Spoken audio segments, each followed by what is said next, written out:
கடந்த ஆட்சி காலத்தின் கடைசி 4 ஆண்டுகளை விட 2.5 மடங்கு அதிகம்.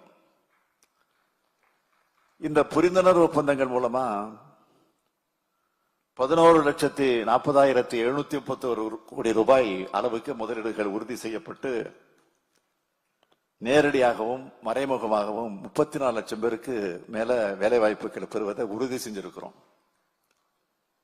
எத்தனையோ மாநிலங்கள் இருக்கு, எத்தனையோ அரசுகள் இருக்கு.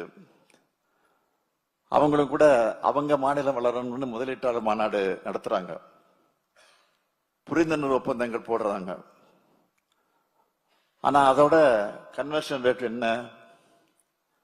எத்தனை ஒப்பந்தங்கள் தொழிற்சாலைகளாக மாறுது? அதுக்குள்ள நான் போக விரும்பல. தமிழ்நாட்டை பொறுத்த வரைக்கும் கன்வர்ஷன் ரேட் 80%, 80%.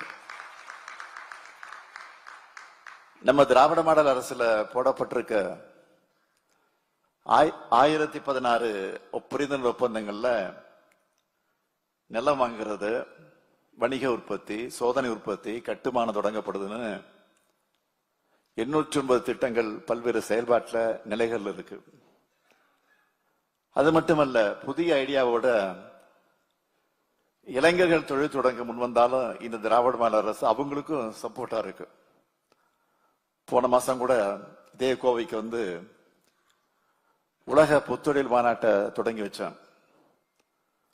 அதுல பங்கேற்ற இளைஞர்கள் எந்த அளவிற்கு திராவிட மாடல் அரசு அவங்களுக்கு உறுதுணையா இருக்குன்னு ஊடகங்களுக்கு அளிச்ச பேட்டிகள்ல சொல்லியிருந்தாங்க. 45க்கும் மேற்பட்ட நாடுகள்ல இருந்து 30,000 பேருக்கு மேல இந்த மாநாட்டில் கலந்துக்கிட்டாங்க.